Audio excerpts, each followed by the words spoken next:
Hello everyone. My name is Antonu. I'm the President of Suzerain, and I would like to speak to you about my life.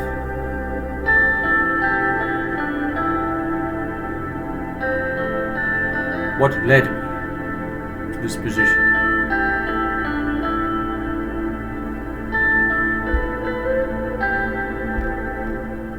I would like to start now.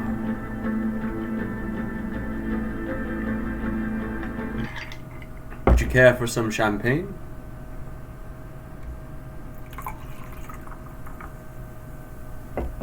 Perhaps some soda? No? Very well. I'll begin.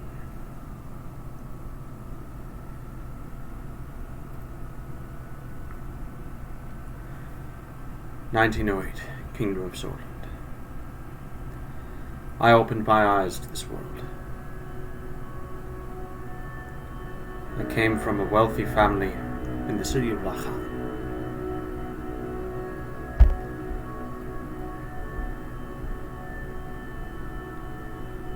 My parents named me Antonu. As the only child of a successful businessman, I had the chance to grow up in a wealthy family. Life was easy at first, and I had the best education money could afford. However, things inside the Rain family changed due to the absence of my father. This affected my mother and I negatively. My father was a good man, yet he was a star performer. He was a violinist. He couldn't just settle down. If you settle down, standards of living would have been defeated.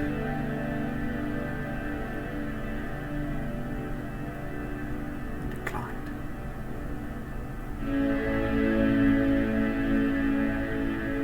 He was a businessman at heart, but an artist outward.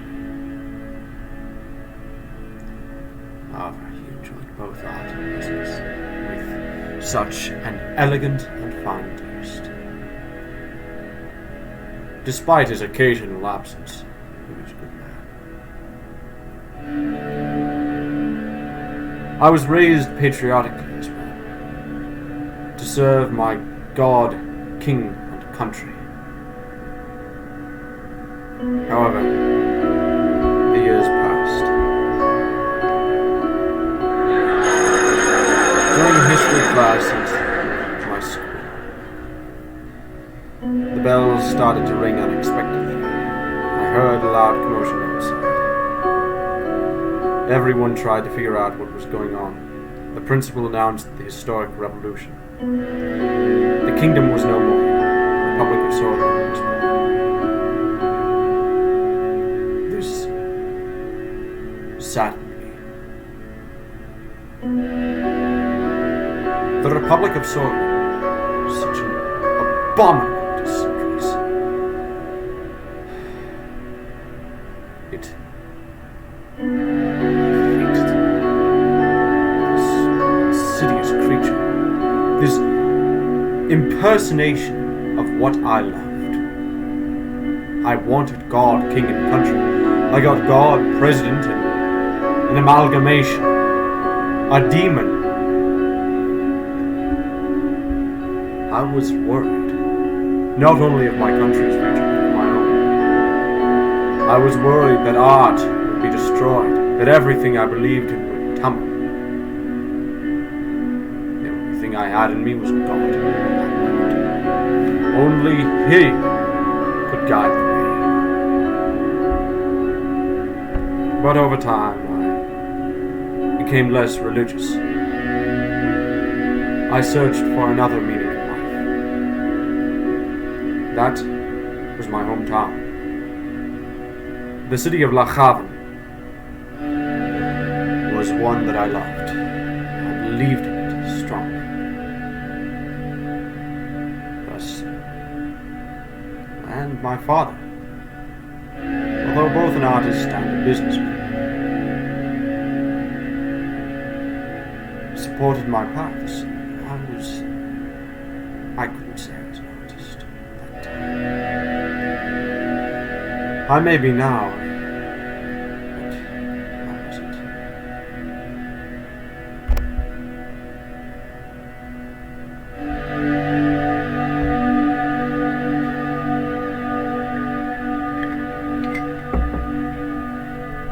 During my first year, I attended a lecture with David Whiskey.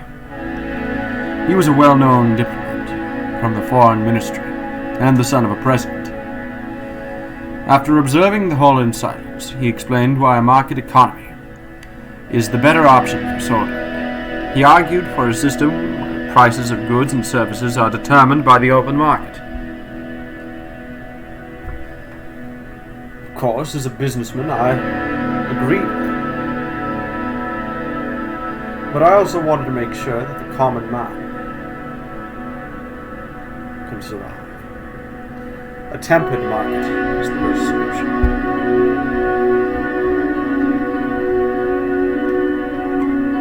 Soldiers entered the campus in the evening ahead of the first lecture.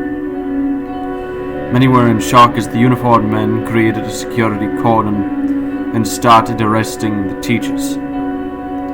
A group of students started gathering in protest. Along with your best friend Peter Vectern, I decided to protest with the students.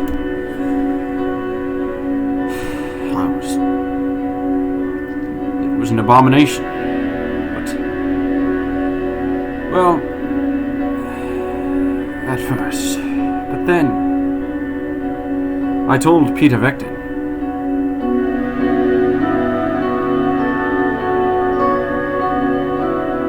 Well, what if? What if the protests, what if the soldiers were bringing back our king? What if the soldiers were creating a new kingdom? Sure, it might not have been exactly like the kingdom of old, but I have a chance. I decided to avoid any confrontation. The last time I looked at soldiers, I looked at them with hope. I heard a loud announcement that echoed through the campus. I shall recite it in my native language. General Luderin proglasioje vanredno stanje kako bija novio administraciju. Molimo vas da se odmaknete i razđete u svoje sobe. Translation: General Ludwin declared martial law in order to restore the administration.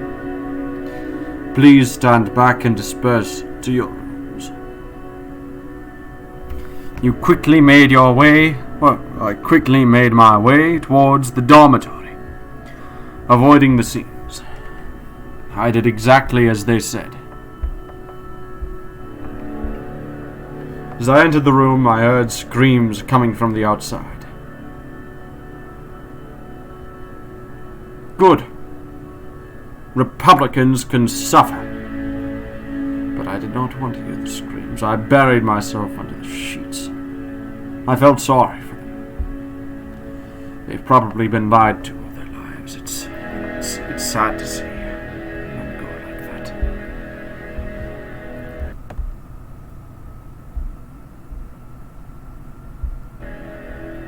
The screams echoed. It was a gloomy year.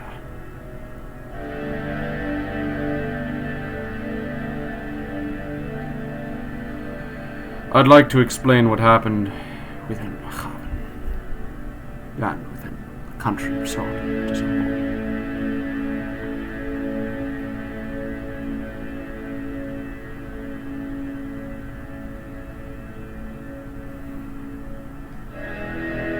I'd love to explain what happened.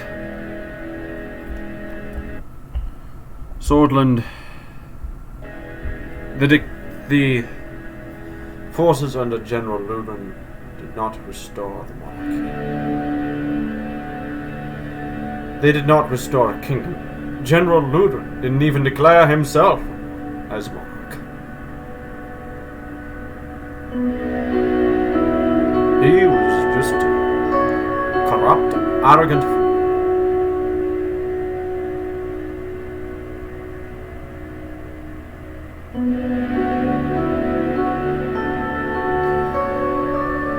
You had betrayed the hope I put in this nation. I believed in the kingdom. I believed in it. I believed in him. The kingdom went down. Properly. He contorted himself.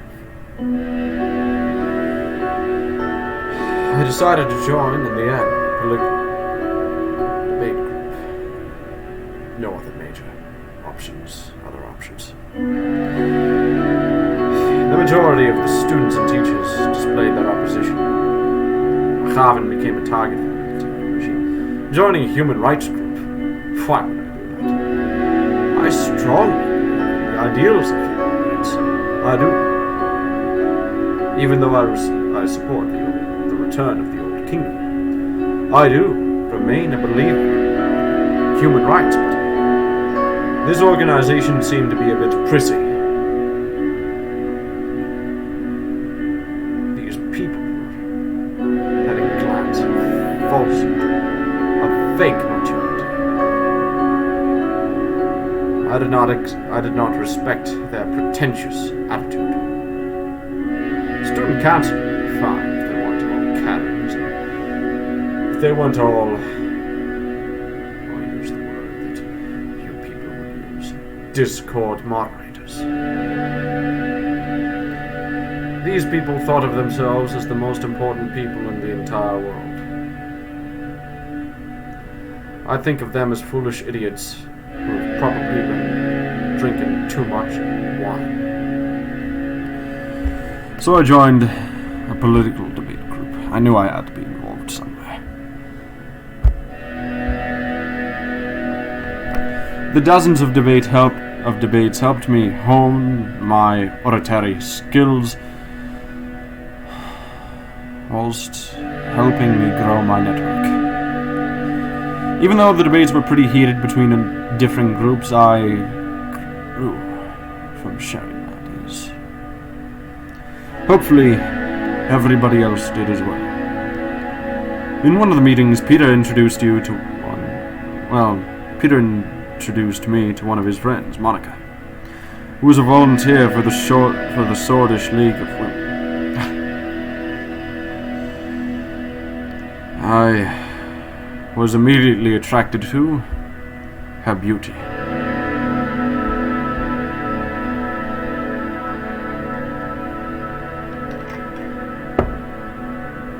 The politically charged environment led me to join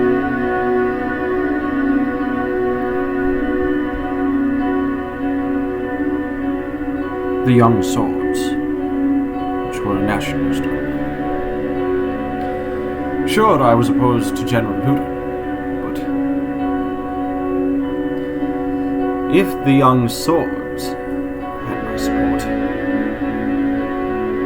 I might not be able to restore the monarchy, yet I may create something like it. Something at least second to it in virtue. Swordish state. But then, the communist General Ricard surrounded Luderan and his troops demanding their surrender. The country faced a civil war. The army was fighting amongst themselves. The nation plunged into chaos. Ricard's sudden attack caused even more bloodshed in the country. It seemed different compared to Luder. Honestly, though, he was more the same.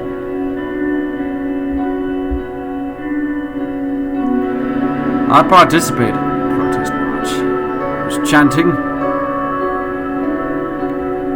"End the chaos, we want stability."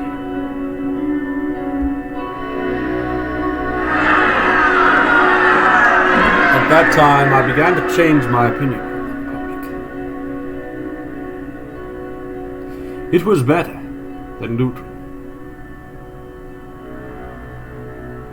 and Ricard.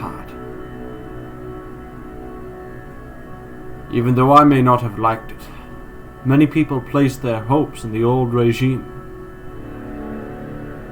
Now with the army taking over, I thought it was a problem. I was marching against Ricard. The students and soldiers supporting the coup gathered a few hundred meters away. The socialists were among them. I knew something was going to happen. I decided to leave. I had no option but to. The clashes escalated into a full-blown civil war. The horrors made me isolate myself for a while.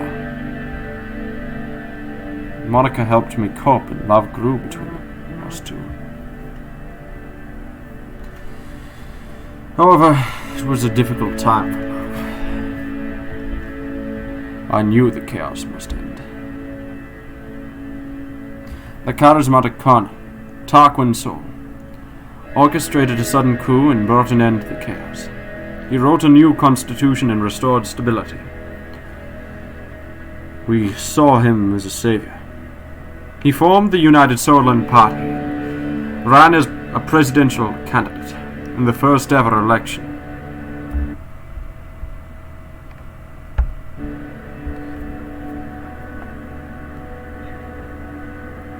No one competed against him.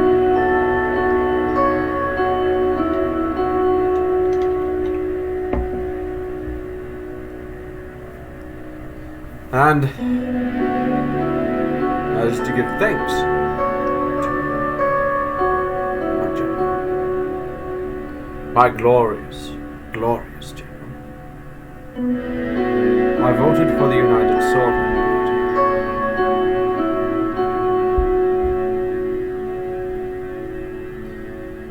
We won the election by a large majority.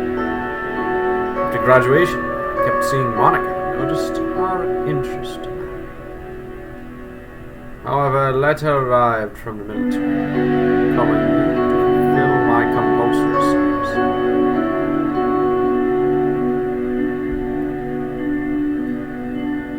It was time to say my mission duty.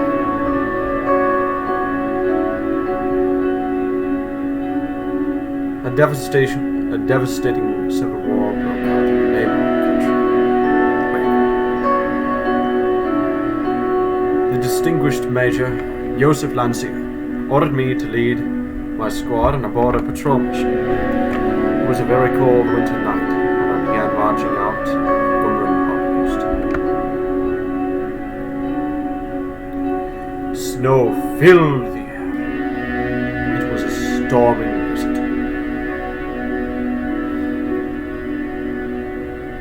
I couldn't see my breath. However, what I could see was a thick, white sheet against an everlasting night.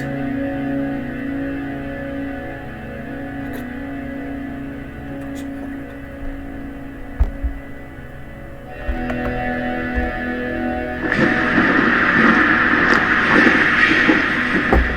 After several hours of marching through the snowy hills, distant noises were heard. Visibility was too low to confirm the source. The squad crawled forward in formation and found a spot to observe. A group of refugees had made it beyond the border fence.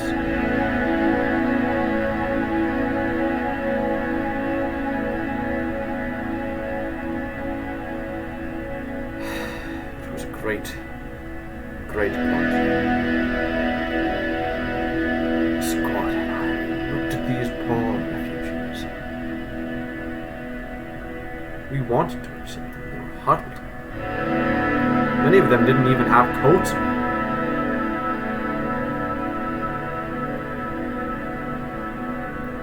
They were freezing to death. Many of them had blisters on their feet. They demanded to come to Sorland.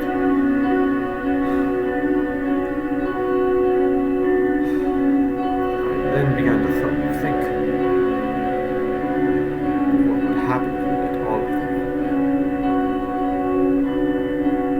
horrible situation. But I knew that even if I let them slip past, they were going to freeze. I wanted to let them slip through so badly, but I knew that wasn't the right option. And I knew that even if I did, somebody would send them back anyways. It was a very sad moment for me. I escorted them back.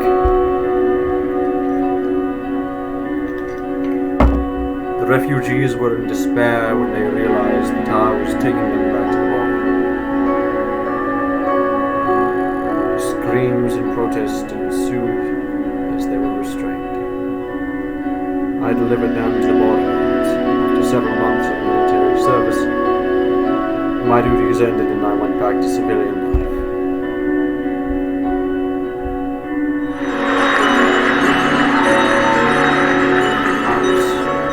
That was the greatest moment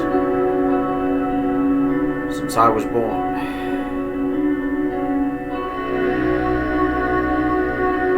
It was a beautiful, beautiful, beautiful time.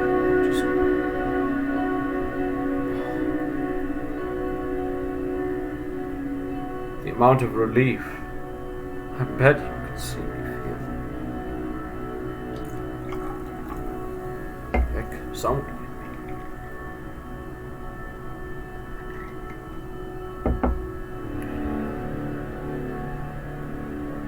We decided to share our lives together, Monica and I. After receiving the blessing of her parents, a ceremony was held in Holswood. During the same year, I was offered a high-paying job at the governing United Sorting Party. It was important to start my career on a good foot, so I accepted it.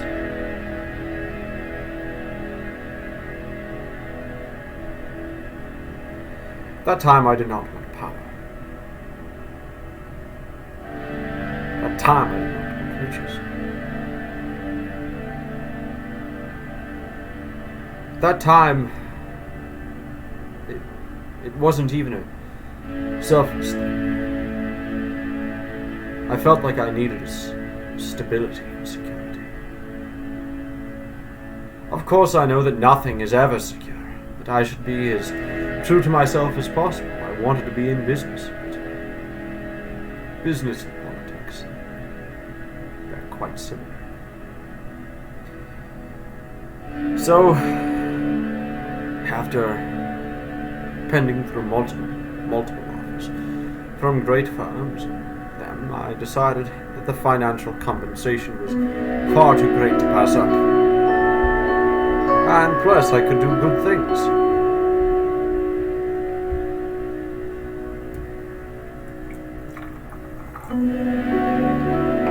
I became the economics assistant to one of the more experienced members of Assembly. I worked long and hard, staying late at work, investigating hundreds of pages of economic reports. It felt like absolute drudgery.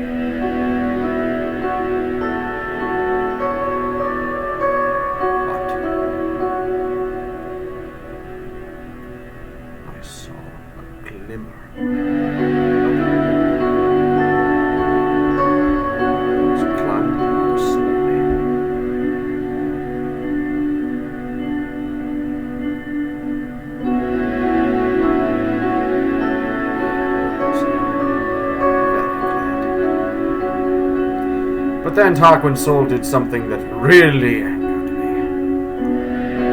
He removed the institutions and symbols of the former kingdom from society.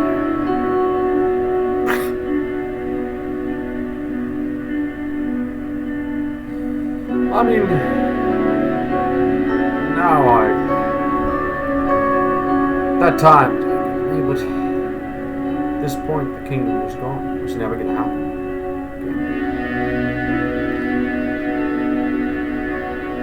Plus, the economic boom continued and people were the happiest they've been in a decade. Did I vote for Tarquin Sol? I'd have to admit it, yes. I did, once again. That poor old bastard got my vote.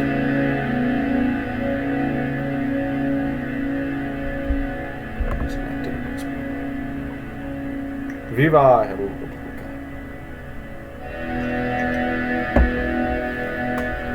The new 5-year plan and the subsequent work regarding finances put me under a lot of pressure.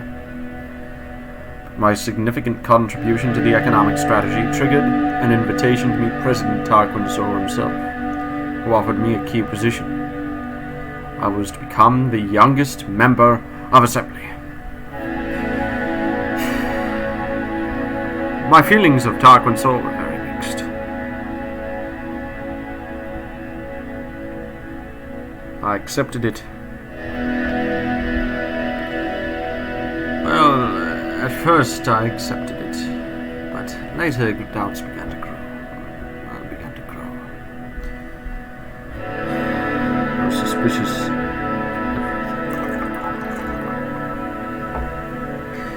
As the youngest minister, it was difficult to connect with the influential inner circle. I needed friends, so I brought Peter as my right-hand man. The birth of my son, Frank, provided a brief moment of joy and relief.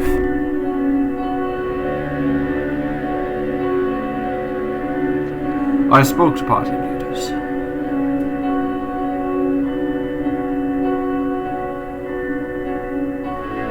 Frank, I respect you. Well, the party leaders. Let's just say I sacrificed work to spend time with my family. I had to. There was no other option. You're too good, Yost. During my absence, Peter found trustworthy contacts and strengthened my position in the party. At the same time, President Sol increased his authority over the years. His growing ego started to cause strife within the party. At that time, I lost most respect for him. Cracks began to show.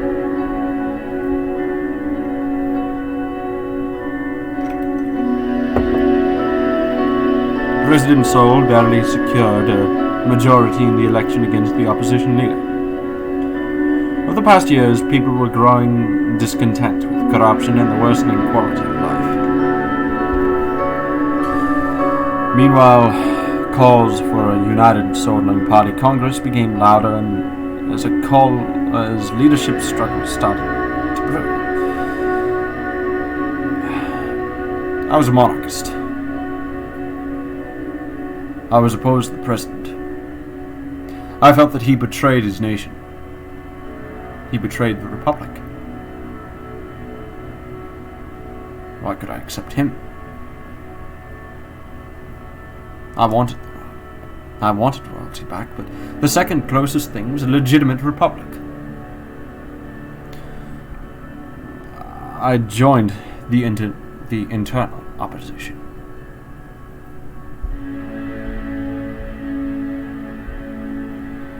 Even then, I gave my support to Ewald Alfonso, a reformist and talented business magnate, who was the main contender for party leadership. Meanwhile, in a desperate effort to secure votes before the Congress, President Sol was meeting party members one by one. He did not approach me. He probably felt that I betrayed him. Honestly, I didn't care. I truly respected him. But I also truly hated him.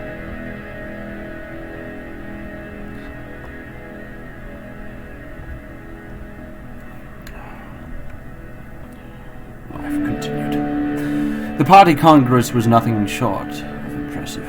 The banners of the United Sordland were decorating every possible spot.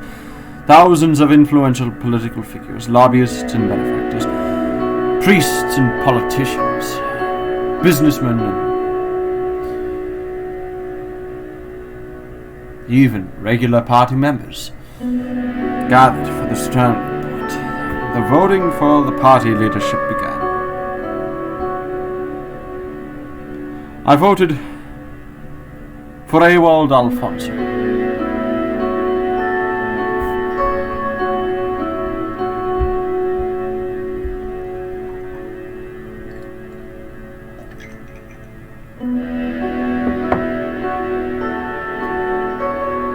Only God Almighty himself could have prevented such a coup d'etat from happens.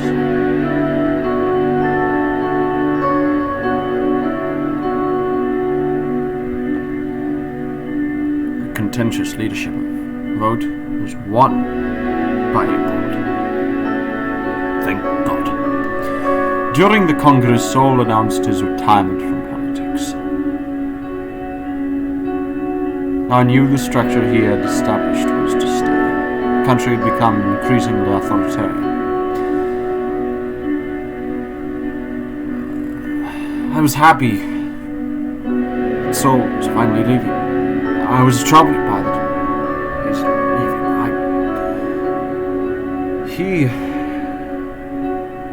He was a man I cared about and respected. But I was too proud. I was left. What mattered? Ultimately, I still had my job.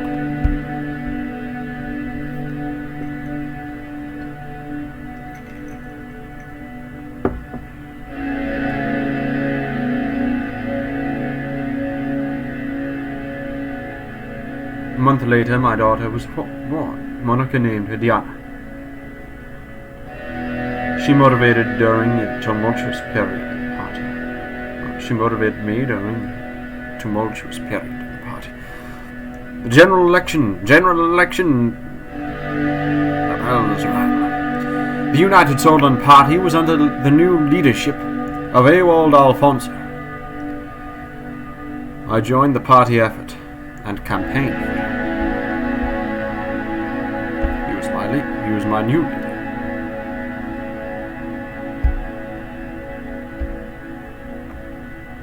During the general elections, the main opposition leader was embroiled in a sex scandal with his secretary.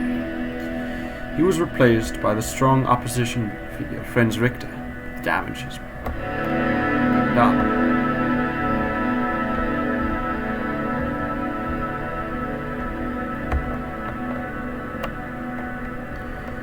The extensive privatization program by Ewald Alfonso secured an election victory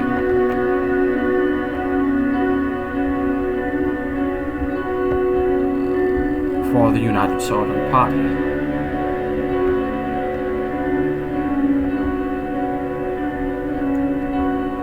Over the next years, I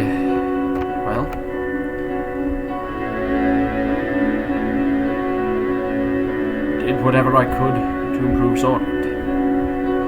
Improving Swordland meant unifying Swordland. Unifying Swordland meant focusing on the party.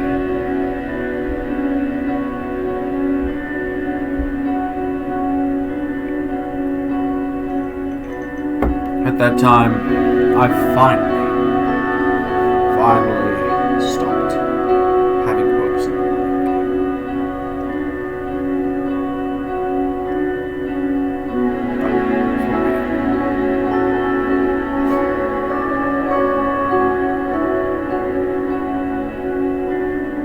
I was to lead the Republic. I was to be part of the Republic. And at that time, I chose to make it a true republic. Not a democracy. Not a monarchy. The synthesis of all three forms of government. Monarchy, democracy, and oligarchy. The president and supported the presidency.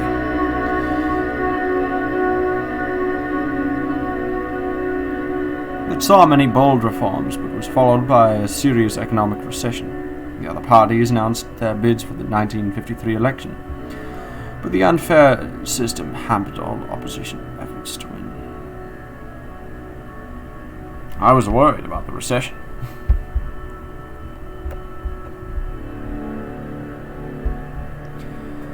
Together with Peter, my presence in the USP grew and I became the face of a new wing in the party. I effectively took over the leadership as President Alfonso lost control of the country.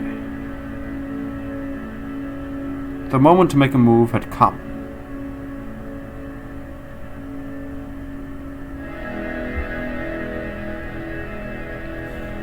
Here's what happened. I went and I publicly talked to Alfonso one day.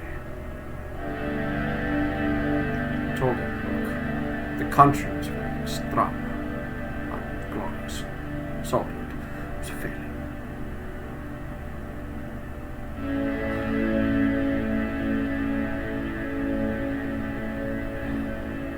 I supported you.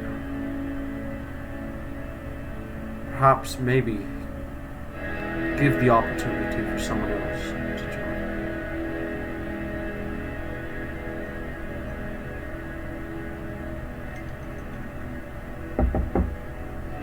There's the airport. Hey, let's give this a try, shall we? Step down. I recommend you. Find someone else.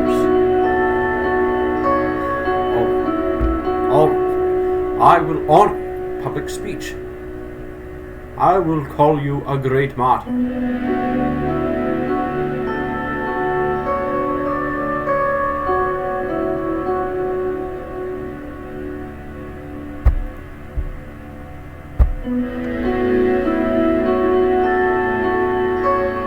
You know what he did. You know what that man who I worked for did.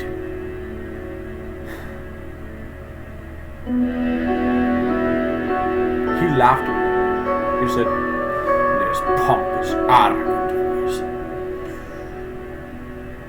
I will never stop down. But the brute my soul. He almost fired me right then and there.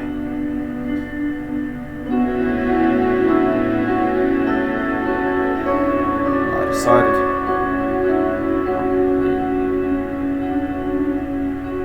he started to shuffle his cabinet. Guess what? Everyone in the inner circle, you know what they did? When he laughed at me.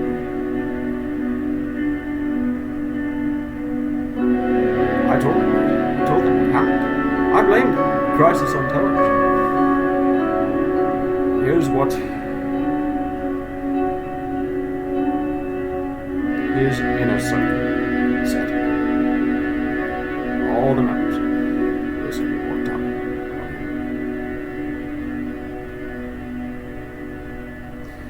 Following this, I announced that I'd be running for president in the general election, with Peter as my running mate. Finally, it's my turn, and I shall make it a turn of glory. Viva President!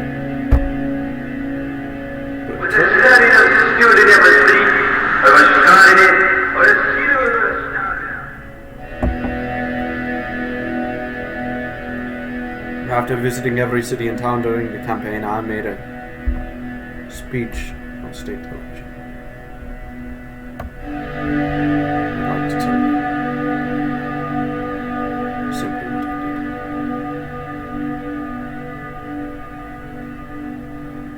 what I did. I opened that speech, the loud people of Sworn. This is our time. This is our day. People of Sworn, it is time. I may have been a monarchist in my youth, yet I've given up that idea. Now it is the time to preserve the values of the Republic, what the people fought for in their revolution, and what I had failed to respect. It is time to create a new face for Sworn. A face of honor, a face of hope, and a face of greatness. It is time to preserve our national values. Everyone in Swordland, let us do this. Hail, comrades. Ammonia Wiscor.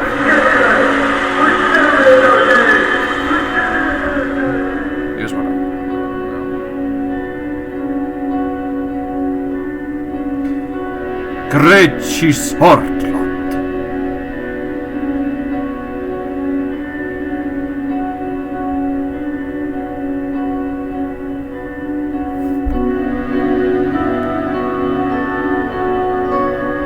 The broadcast ended.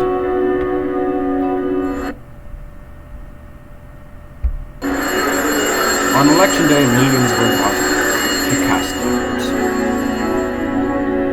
It was time to finally face the truth. And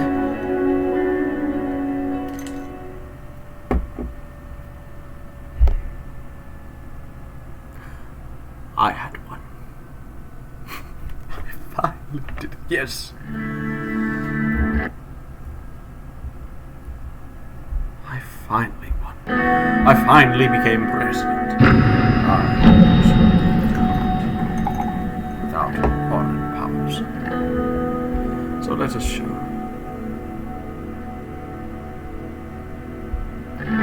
Tan, gold, green, maroon, red, turquoise, office. Office.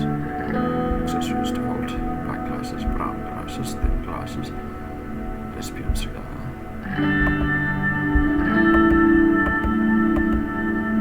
Volkswagen pipe. Attire.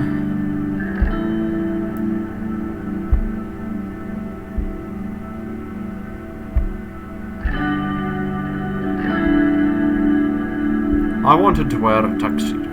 They said I'd look too much like a rich bastard. They were right. So I decided to wear a different shirt.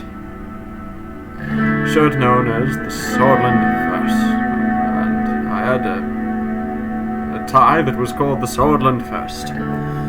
It was rather pleasant, might I say.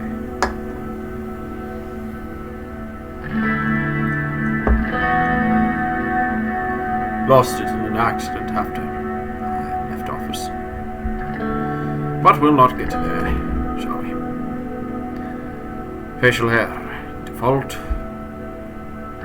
Comrade, monarchist. That is not.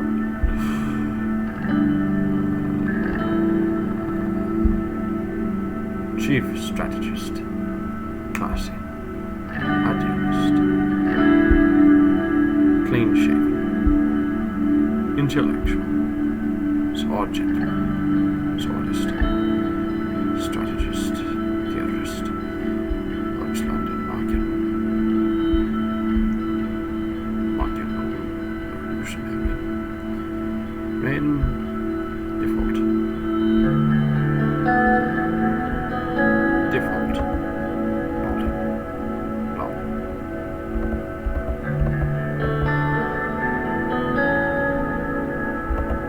Bald. Noblest star. Rebellious, stylish, 20s, gentleman, gentleman's hat, horrid, swordish figure.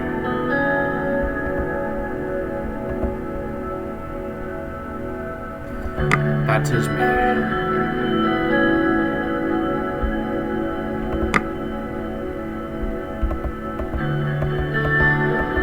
I did decide to keep my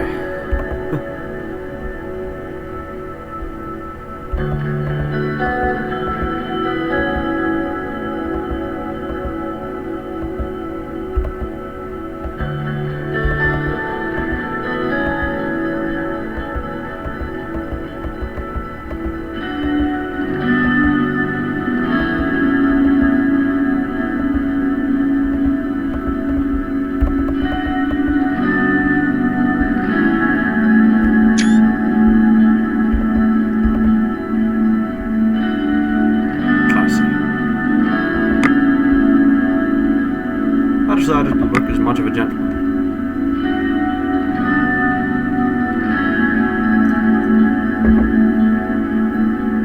As Antonu reign, I have made many promises to the people of Swordland to gain their hopes.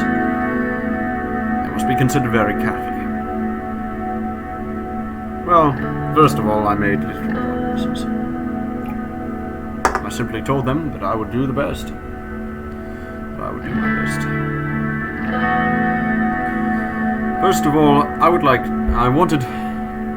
I loved the free market.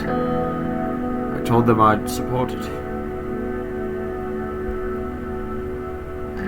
I told them, look, free market handled improperly is horrid, but free market handled properly and with care and with temperance is good. In essence, however, this meant a planned economy. But it was less of a planned economy than most would like to say now. Diplomacy, I promised to be neither.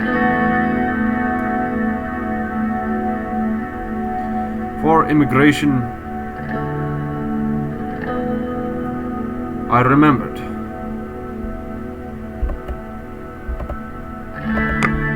An old promise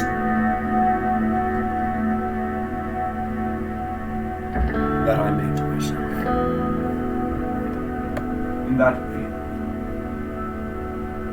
I knew the policies were different, but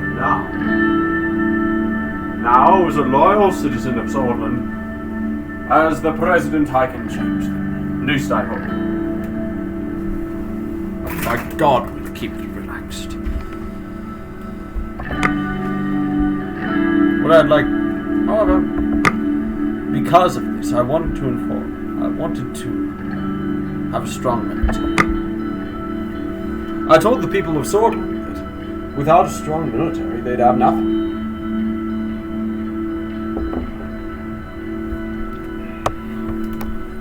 And inshallah, military will be honored. My promises will be remembered, and they will have consequence. Am I sure about this decision? Well, yes. 2 weeks have passed since I won the election. Now I was about to be sworn in as the 4th President of Swordsland.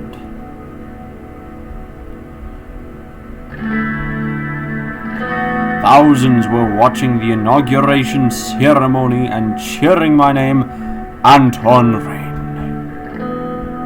The die was cast. And there my true story begins. In the distance, the Maroon Palace stood on top of the famous Hill of Pride.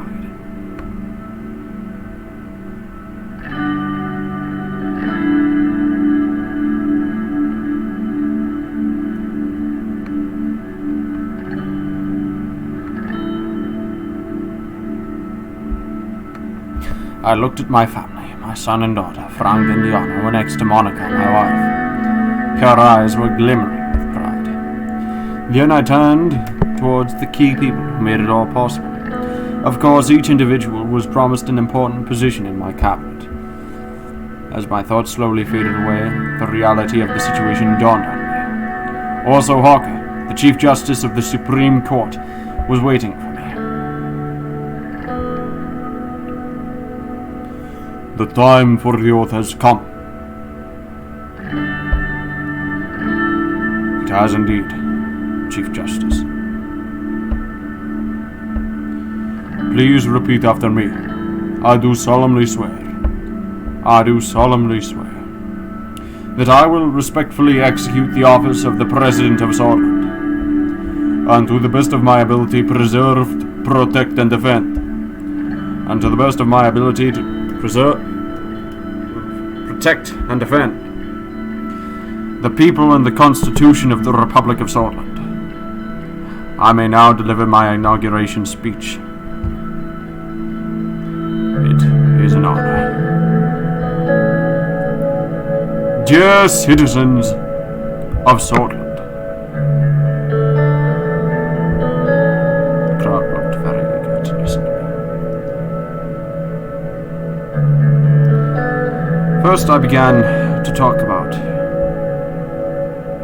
the ideals of unity. For many generations, this country and its long history has kept us tied to an idea. The idea of unity and the people's right for a free and prosperous life.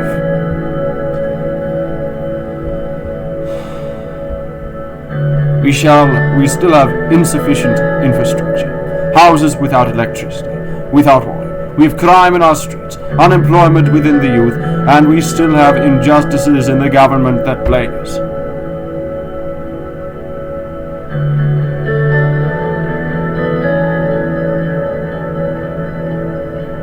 The future awaits us.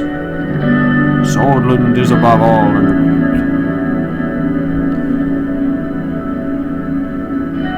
It is time for a united and powerful nation once again. Hundreds of thousands cheered. They were all shouting my name in unison. I felt the responsibility, the power, the burden, all at the same time. I'll tell you what happened next. I began to raise my fist. In honor. I began to salute. I began to scream and shout myself. I was so taken aback by the joy of the moment. I was precious, and the first thing I did, and I realized I was in heaven. At that moment, I felt like this was the greatest time in my life. I knew that this was the day my nation changes. This was the day the enemies fall. This is the day of glory. I raised my fist in dedication to all of that.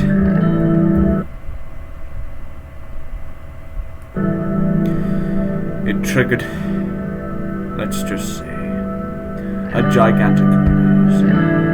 I took a long look at the people of Swordland, and I burnt this moment in my memory. One of the presidential guards came by to notify that it was time to leave. No go, father, I said. Swordish, thank you very much. I made my way to the leading car. I apologized to him soon after. The presidential state car was a jet black Cadillac with flags of Swordland above the front headlights. Next to it, a man was holding the door. Hello, Mr. President. Still under the effects of the speech I made, hearing my new title made me smile. If you allow me to introduce myself, I'm Sergei, your new driver. Nice to meet you, Sergei. It's an honor. He respectfully bowed his head before opening the car door and gesturing inside. I entered the car. We'll be headed towards the palace, sir. The motorcade began to move. On the way, Sergei proceeded to explain his duties as a driver. As minutes passed by, I found myself lost in thoughts again, barely paying attention to what he was saying. He suddenly made a gesture towards the now close-up palace. Isn't it a beauty? The Maroon Palace. He was right.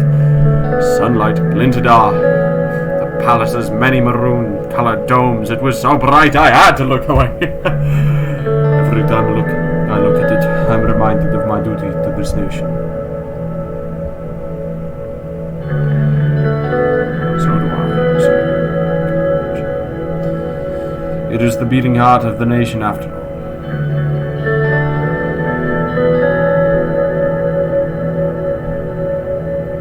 Well said, Mr. President.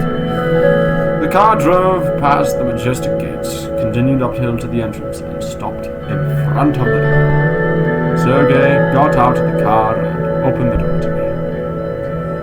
Have a great day, Mr. President. I'm on your escort. He was referring to the famous swordish phrase from the time of the Revolution. I'm on your escort, vectern down, which meant mornings will come. Victory is close.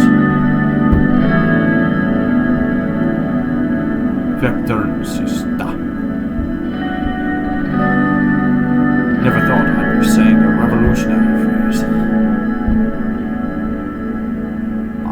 my way upstairs through the extravagant corridors of the palace. Marble and engraved wooden finishes decorated the interior. My footsteps echoed in the colossal halls. The guards bowed their heads in respect as I opened the massive doors to my new office. And there goes it. My story officially begins.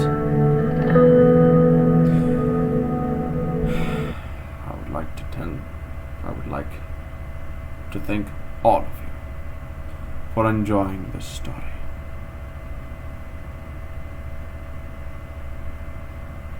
And I would like to say goodbye for now. The next episode shall come when I feel like making it. I hope this will be a great one.